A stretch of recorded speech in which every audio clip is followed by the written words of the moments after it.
മത്തായി എഴുതിയ സുവിശേഷം 7-ാം അധ്യായം 1 മുതലുള്ള വാക്യങ്ങൾ. മത്തായി എഴുതിയ സുവിശേഷം 7-ാം അധ്യായം 1 മുതലുള്ള വാക്യങ്ങൾ. നിങ്ങൾ വിധിക്കപ്പെടാതിരിക്കേണ്ടതിന് വിധിക്കരുത്. നിങ്ങൾ വിധിക്കുന്ന വിധിയിൽ നിങ്ങളെയും വിധിക്കും. നിങ്ങൾ അളക്കുന്ന അളവിനാൽ നിങ്ങൾക്കും അളന്നു കിട്ടും. എന്നാൽ സ്വന്തം കണ്ണിലെ കോൽ ഓർക്കാതെ സഹോദരന്റെ കണ്ണിലെ കരട് നോക്കുന്നതെന്ത്? അല്ല, സ്വന്തം കണ്ണിൽ കോലിരിക്കെ നീ സഹോദരനോട് നില്ല്, നിന്റെ കണ്ണിൽ നിന്ന് കരട് എടുത്തു കളയട്ടെ എന്ന് പറയുന്നത് എങ്ങനെ? കപടഭക്തിക്കാരാ, മുമ്പ് സ്വന്തം കണ്ണിൽ നിന്ന് കോൽ എടുത്തു കളക, പിന്നെ സഹോദരന്റെ കണ്ണിൽ നിന്ന് കരട് എടുത്തു കളവാൻ വെടിപ്പായി കാണും. വിശുദ്ധമായത് നായ്ക്കൾക്ക് കൊടുക്കരുത്. നിങ്ങളുടെ മുത്തുകളെ പന്നികളുടെ മുമ്പിൽ ഇടുകയുമരുത്. അവ കാൽ കൊണ്ട് അവയെ ചവിട്ടുകയും തിരിഞ്ഞ് നിങ്ങളെ ചീന്തിക്കളയുകയും ചെയ്യുവാൻ ഇടവരരുത്.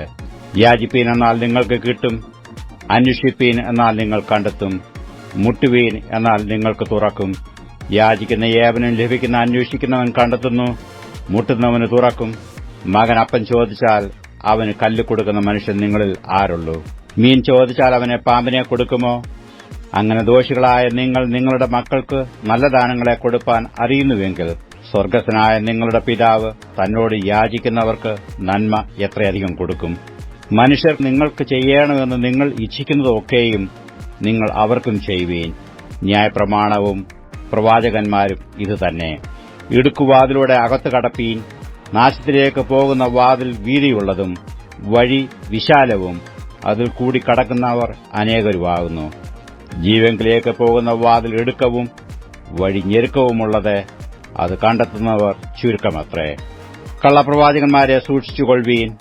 അവർ ആടുകളുടെ വേഷം പൂണ്ട് നിങ്ങളുടെ അടുക്കൽ വരുന്നു, അകമേയോ കടിച്ചുകീർന്ന ചെന്നായ്ക്കളാകുന്നു.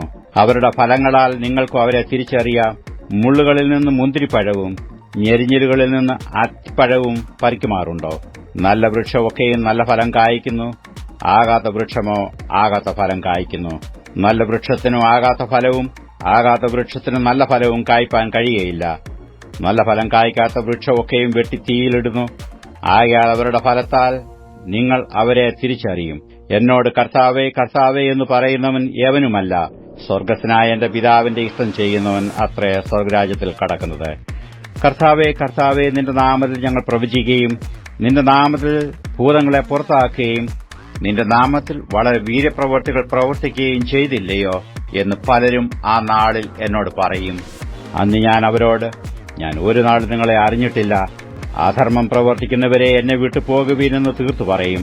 ആകയാൽ എന്റെ ഈ വചനങ്ങളെ കേട്ട് ചെയ്യുന്നതിനൊക്കെയും പാറമേൽ വീട് പണിത ബുദ്ധിയുള്ള മനുഷ്യനോട് തുല്യനാകുന്നു. വൻമഴ ചൊരിഞ്ഞു, നദികൾ പൊങ്ങി, കാറ്റടിച്ചു, ആ വീട്ടിന്മേൽ അലച്ചു. അത് പാറമേൽ അടിസ്ഥാനമുള്ളതാകയാൽ വീണില്ല. എന്റെ ഈ വചനങ്ങളെ കേട്ട് ചെയ്യാത്തവനൊക്കെയും മണലിന്മേൽ വീട് പണിത മനുഷ്യനോട് തുല്യനാകുന്നു. വൻമഴ ചൊരിഞ്ഞു, നദികൾ പൊങ്ങി, കാറ്റടിച്ചു, ആ വീട്ടിന്മേൽ അലച്ചു. അത് വീണു, അതിന്റെ വീഴ്ച വലിയതായിരുന്നു. ഈ വചനങ്ങളെ യേശു പറഞ്ഞു തീർന്നപ്പോൾ പുരുഷാരം അവന്റെ ഉപദേശത്തിൽ വിസ്മയിച്ചു. അവരുടെ ശാസ്ത്രിമാരെ പോലെയല്ല, അധികാരമുള്ളവനായിട്ടത്രേ അവൻ അവരോട് ഉപദേശിച്ചത്.